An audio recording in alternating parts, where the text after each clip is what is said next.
Thank you for tuning in to 26 Sports. It's your host, Mike Rether. I'm back on today, this special Sunday, and I got a very special guest, one of the best young prospects in the game, but who's definitely making some major noises. We all know the one and only Charles Conwell, man. How you doing today, bro?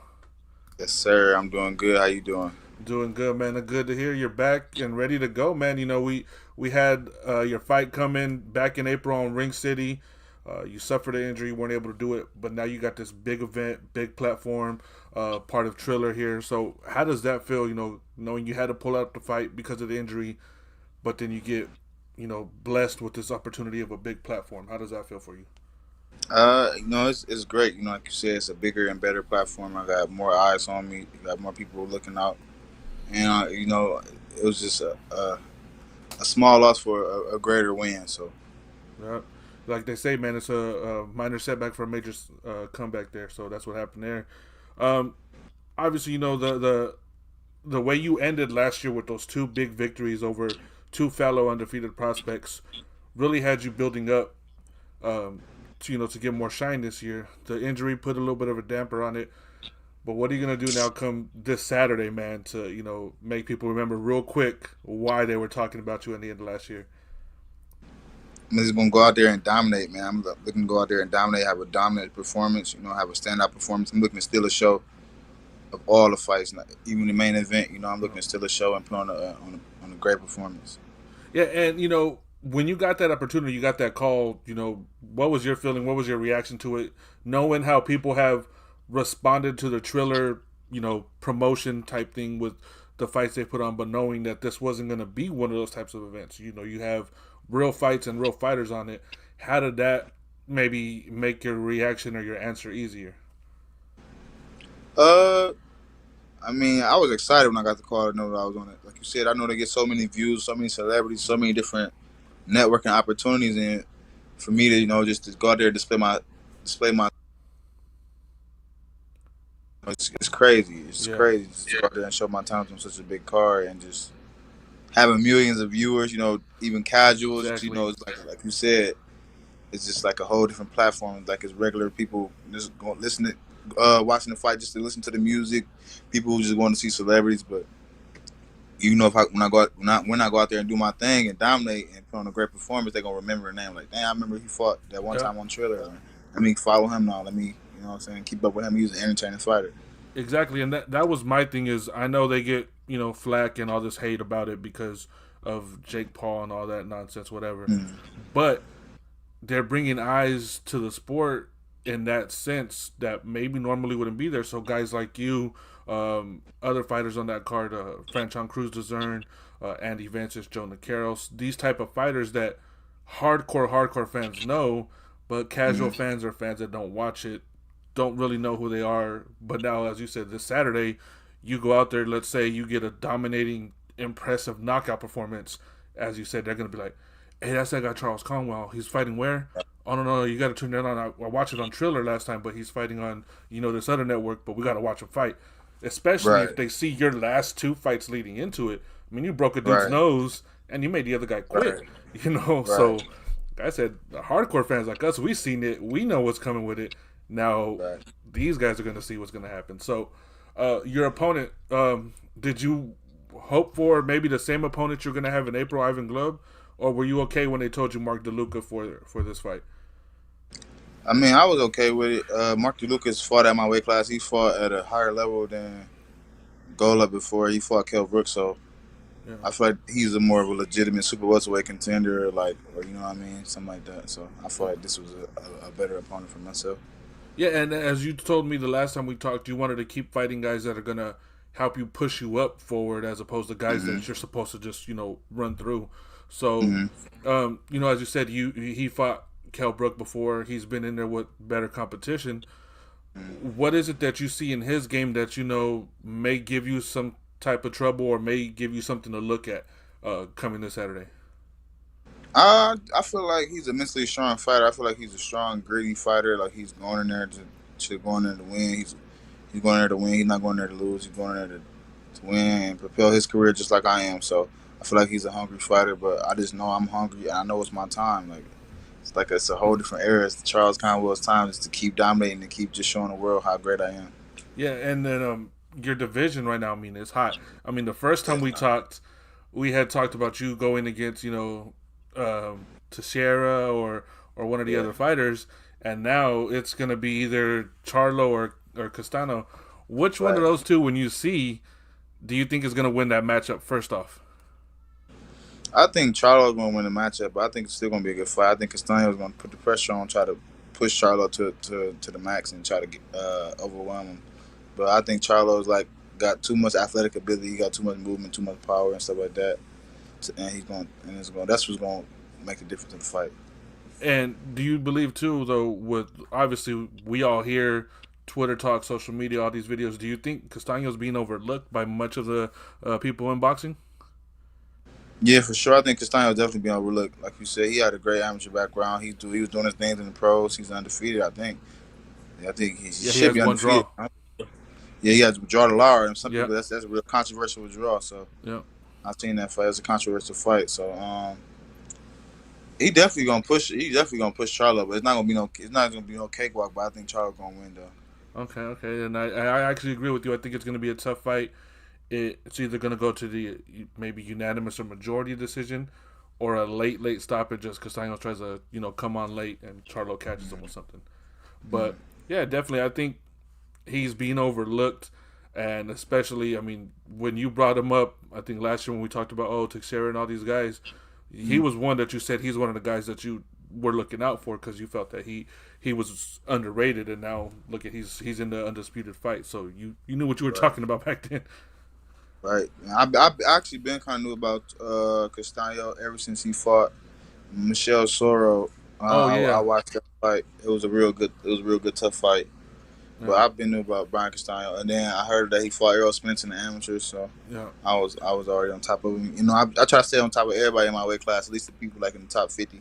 Yeah, yeah, and and that's one thing I remember you told me you were giving me knowledge on some of the fighters that some people didn't know about. That you said this guy will come Right. up, he'll be here. I mean, again, one of the first times we talked, you talked to me about Boots Ennis, and look where he's at now. He's one of the Right. biggest names at 147. So yeah. Right. Um, and speaking of that, obviously, man, you always get great sparring work and great work just in general. So how much easier does that make it every fight now? Because you go in there and you look like at the end of the fight you could probably go another 12 or 15 rounds. How much does the sparring you get and the work you get help you in this? Going into your fights. It helps me a lot. Iron sharpens iron, and every time we go out to a different state, sparring it's Philly. Because I think Philly, he got real tough and talented guys out there, and then he just be lined up to spar. So, and I really want to go out. I really want to go out to Cali and Texas to get some of that good work out there too. But Philly, they got the good talent, and they always line up to spar you. So that's why I love going to Philly. Yeah, and every time, like I said, you always get good work, and you go into these fights as you told me. I want to say it was the last one. The hard work is in the gym. Once you get to the fight, it's easy for you. Yeah, the hardest part is just, like you said, working out, getting in that great shape, and getting Yeah. that game plan down pat and stuff like that. The fight is just implementing it in the fight. That's by the time you in the fight, you already used to it and sparring and everything goes. Yeah, and one question I wanted to ask you since your last fight, obviously you did really well. You dominated him, and Sean Porter was commentating on the fight. Being from Mm, Ohio and having someone like Sean Porter, who's also from Ohio, not just right. commentating but then giving you props after the fight. How did that feel for you, knowing he's a world champ, one of the best in the world? Yeah, it was good, man. Sean Porter, he always followed my career. He always supported me throughout the amateurs, even before I went to the Olympics and stuff like that. He's always been around. He's from my city. We came up under one of the same coaches, Clint Martin. RP to him, man. But it's just like I just grew up with him. I grew up with Sean Porter always being a name around in the gym and just a name around in Cleveland and stuff like that. So just to have him there supporting it and rooting me on, that just always give you extra motivation to push harder and just to put on the show.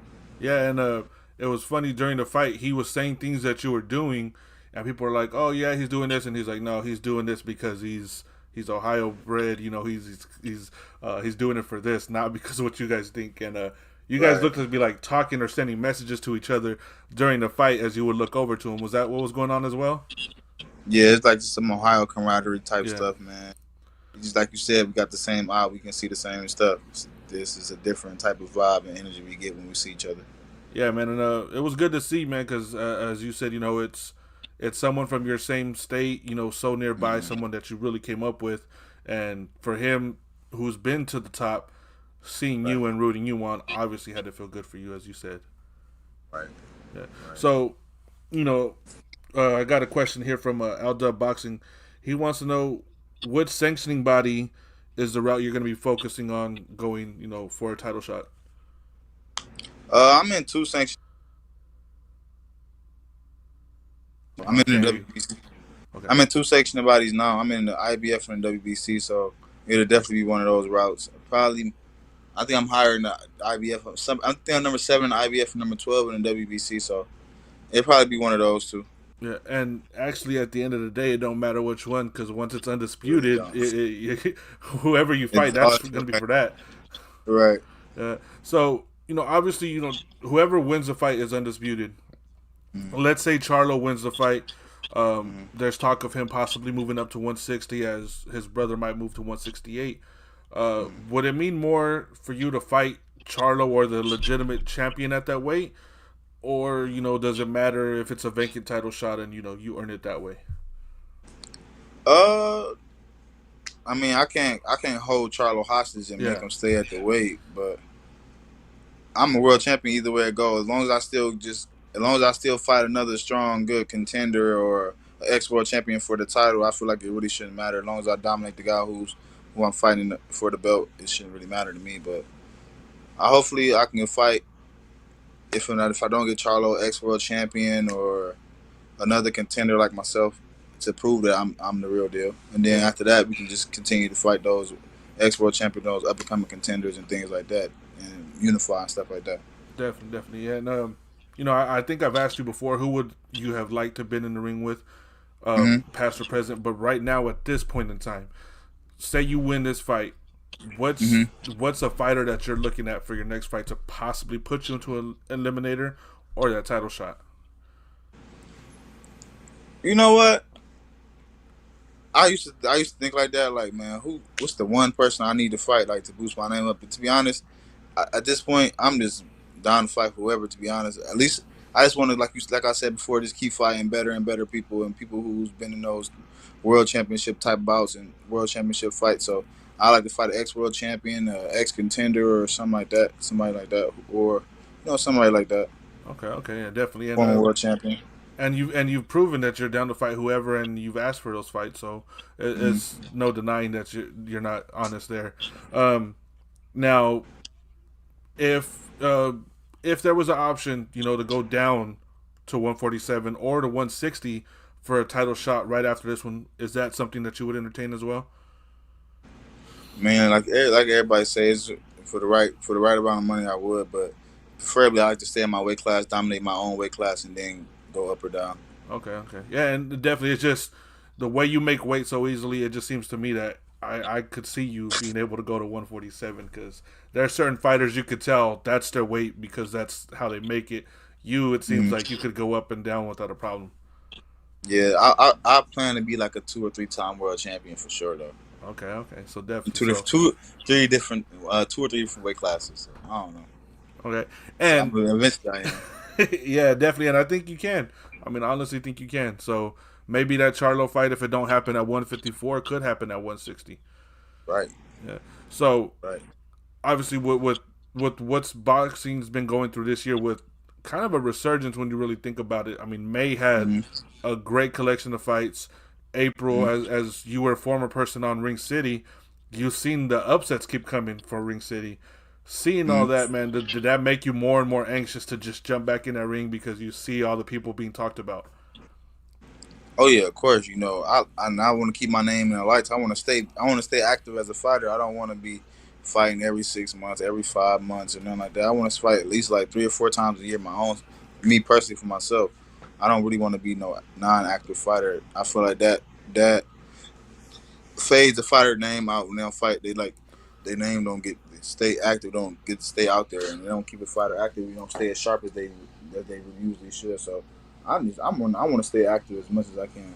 Me De- personally. definitely, yeah. So, um, should you get through this fight with no cuts or anything? What's your plan for the next fight? Possible dates? I never really asked about it yet. I haven't really asked about it. I was gonna ask about it in person when I was down there and when I leave this Wednesday, but I haven't really asked about it. But me personally, I want to fight in September and then I want to fight like in December. I want to get like two more in Okay, okay, September and December. I don't want to. I gotta get two more in, especially when I come out unscathed, unbruised, no cuts, no bruises, no injuries or nothing like that. I gotta get two more in before the year ends. It's only right. yeah, definitely. And let's talk a little bit about you got your brother also part of the team. You got Mm-hmm. Hitman and all these other fighters as part of your gym. Mm-hmm. How does it feel, man? Obviously, your brother won his last fight. You were pumped up. I remember seeing all your posts. Um, do all you guys in the gym have a certain type of rivalry when you guys don't fight on the same date where you're like, oh, I look better than you did in your fight, or I knocked him out? Do you guys have that when you go back to the gym after your all your fights? Yeah, we talk a little trash, no, a little friendly trash, but not too serious. We might just like I probably bet my brother I bet I knock my opponent out before you do. He's like, nah, all right, let's bet 50 push-ups or something like that, Yeah, or like I knock my opponent out, or he be like, I got more knockouts than you, or something like that. Just little jokes like that, yeah. stuff like that. Keep it lively and keep it fun in the gym, pretty much, Mm-hmm. right? Yeah, and Yeah. it's like I've talked about with you, Roshan, everybody, man. You guys have like a family atmosphere. Every time I see a video of you guys or just training of you guys always seem to be, I mean, taking it serious, obviously, but having fun. So, do you Right. think that just makes it that much easier for you also going into your fights? Is that you're dead serious in your training, but it's lively. You're in a good mood all the time because some fighters go into training and they're mad and they're angry and they're pissed off and then they come out and they look unhappy. You got a smile on your face and your fight is this Saturday. I rarely see that from most fighters. Yeah, it's always better when you're going through a hard training camp because you don't never really want to tell. So I'll be glad training with people who got a fight around my date. It just makes, like you said, makes it more lively, makes it more fun. You got somebody you can work out with, got somebody who can push you, got somebody who you all can complain together at type Yeah, one. Or you got somebody who you can just talk to and they know how I feel to lose weight and how I feel to be on a strict diet and stuff like that. So it's always good to train with somebody and not train but then train by yourself to me. definitely. Yeah, and that's why I say it, man. Because most people that have a fight that week, I won't want to talk to them because they come in and they're just like, ugh. And I mean, you got the smile on your face, but I know that's because you've been working with people working as hard as you and wanting to get where you're trying to get to as well. So yeah, it's no problem. But I mean, yeah, you guys always seem serious, but cool and relaxed at the same time. But So sometimes I get a little snappy too, though. Even when I'm, especially when you start getting down, everybody get angry when they're hungry yeah, or when they low weight. So it's like some stuff make me mad, but interviews I don't really have no problem doing it, definitely. especially with. Definitely, bro. Same here, man. I always, anytime you want to come on, bro, and whenever you do come out to Cali, you got to let me know. So if you do go out there to get some sparring, let me know so I can roll out there. Uh, Yeah. So speaking of that, you brought it up, being hungry. What's the first meal, man, after the weigh-in or after fight day that you're gonna get into? Because I know you gotta cut back during training. What's the first meal you're yeah. gonna jump into after? Man, I've been really thinking about this, but I still don't really know like what I really want. Like after weigh-ins, I still don't try to go too crazy because you still got to fight the next day. Yeah. I don't like to get bloated or too big in the ring, so I don't really try to. I just try to stay hydrated on a lot of liquids and stuff like that, and just eat like some good solid meals. But after the day I fight, man, I don't know. I got to just go do my research, go watch some YouTube videos, good place to eat in Miami or something like that. Oh, You know, there's many. yeah. So I be just trying to. I just look up stuff like that on YouTube or just to get my mind right or get my options ready. Yeah. So after your fight, now obviously it's a big event for Triller and for boxing. Are you gonna go out there mingle with the people in the crowd and everything, or are you just gonna chill in the back and wait for the whole event to be over?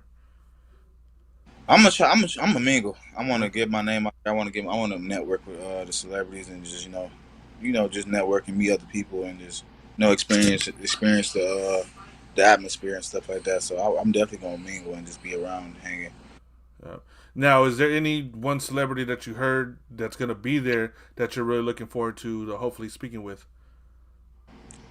Oh, well, everybody always wants to speak to Snoop Dogg because he's the host and Yeah, he's gonna be talking and commentating the whole fight. So uh, I'm really looking forward to speaking to Snoop Dogg and just, you know what I'm saying, just expressing myself to him and just meeting him, and just so he can have always something good to say about me when he commentating. yeah, definitely.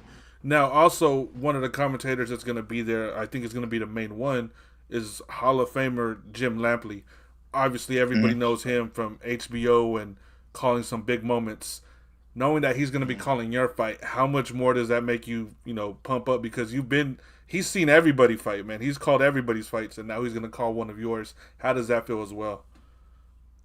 You know, like you said, he's a legend. It's gonna be iconic there. Let's get ready to rumble. That's iconic.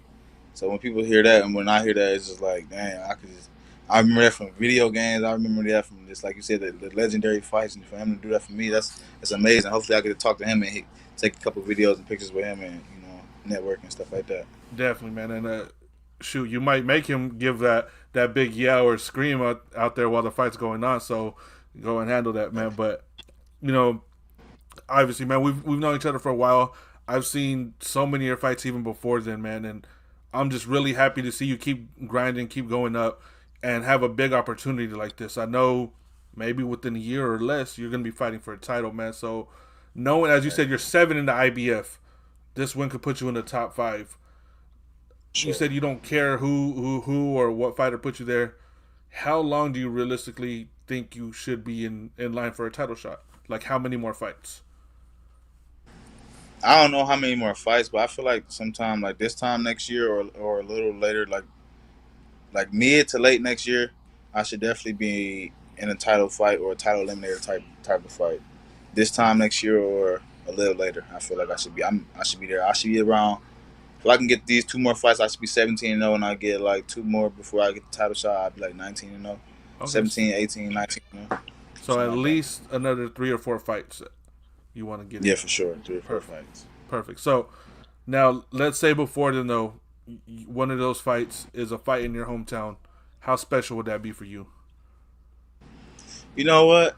It would be real special, but man, when you fight your hometown, I feel like it'd be just like a lot on you. For to be honest, I Uh, would love to fight my hometown, but it's gonna be a lot on me. I'm just gonna try to stay focused and just put on a good performance for my city, though. To be honest, I'm not gonna really be into like trying to entertain everybody. I'm just gonna do what I usually do, just go out there and dominate and look good doing it. So it really be the same for me. Just it be everybody I know, just being there and stuff like that, and supporting, and just after I get the win, that's still gonna be the fun part. yeah.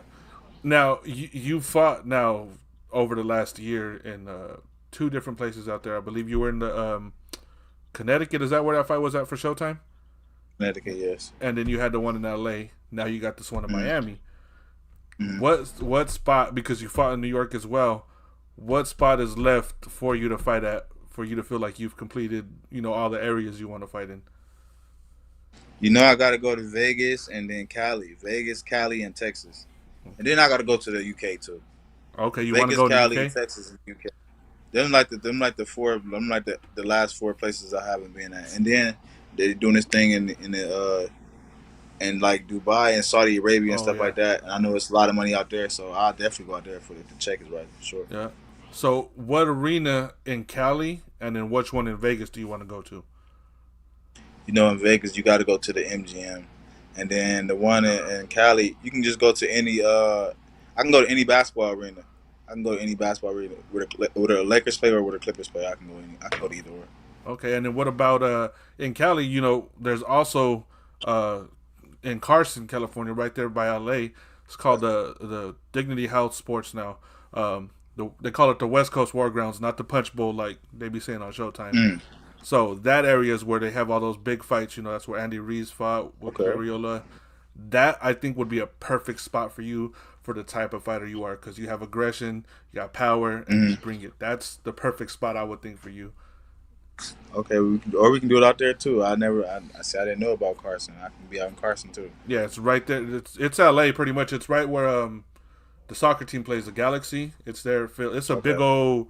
I mean, they have tennis courts, the soccer fields right next to to the boxing stage and everything. So yeah, there's everything's there. But Yeah, that's the spot that I think would be perfect because it's a big arena there.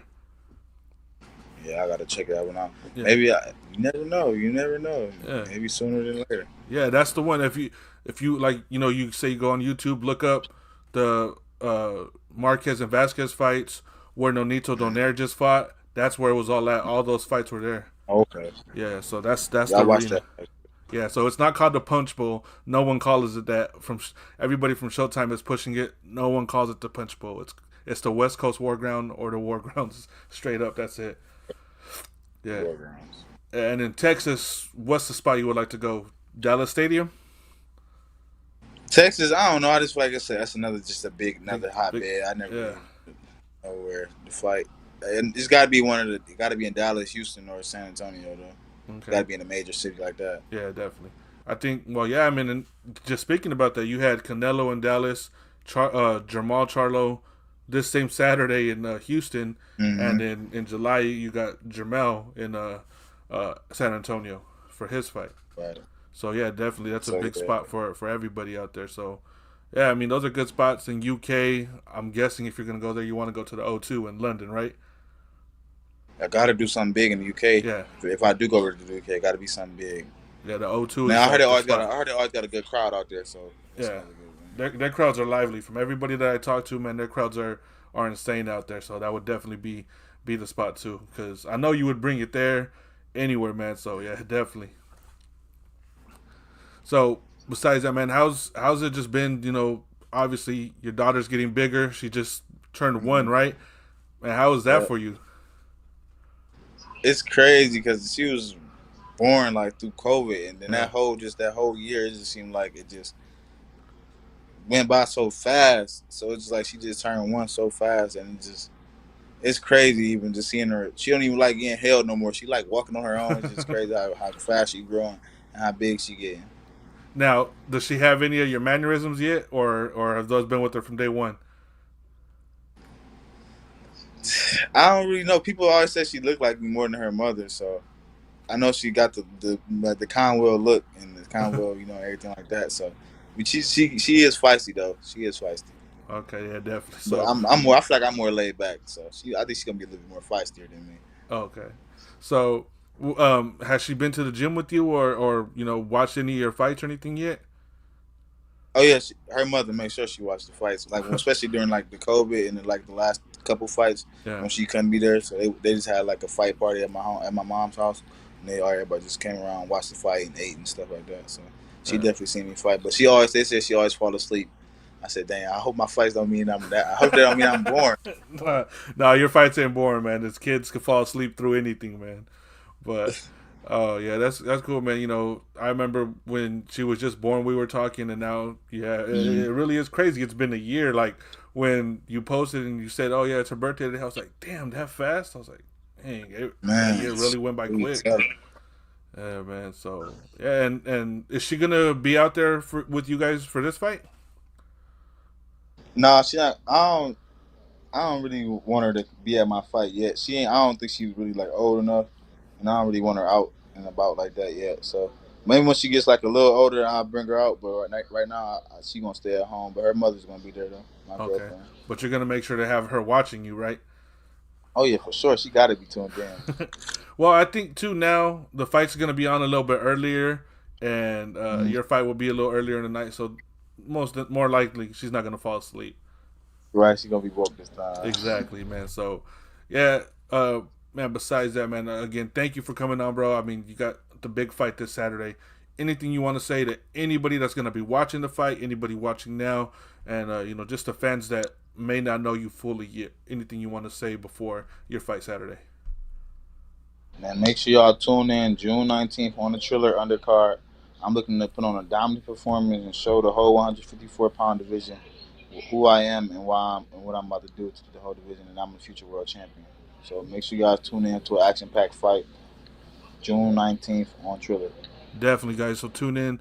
Triller Fight Club, Triller Pay Per View, Triller app, whatever you guys want to do to get it. Order the fight, stream it through the app. They have a app plan, I think. Go ahead and do that as well. this Saturday. Charles Conwell on the Lopez Cambosis undercard. It's gonna be great fights on that card. Of course, you're gonna have the entertainment. Conwell might be the one that brings the most entertainment through the whole thing Thank over you. all the musical acts, but definitely tune in. So before I go, man, I want to thank everybody for tuning in today, everybody who will watch. I want to give a shout out to Charles Conwell, obviously, the whole Soul City Boxing Gym. Shout out to Rashawn and everybody out there, man. You guys always show me love, so I always show love back. And thank you guys for tuning in. This Tuesday, I got Jojo Diaz as he prepares for his fight July 9th out there in Los Angeles at the Bank of California Stadium against Javier Fortuna. So, again, thank you guys for tuning in. Hope you guys got a great rest of your Sunday. And tune in to Charles' fight this Saturday on Triller PPV. Hope you guys got a great rest of your Sunday. And tune in to Charles'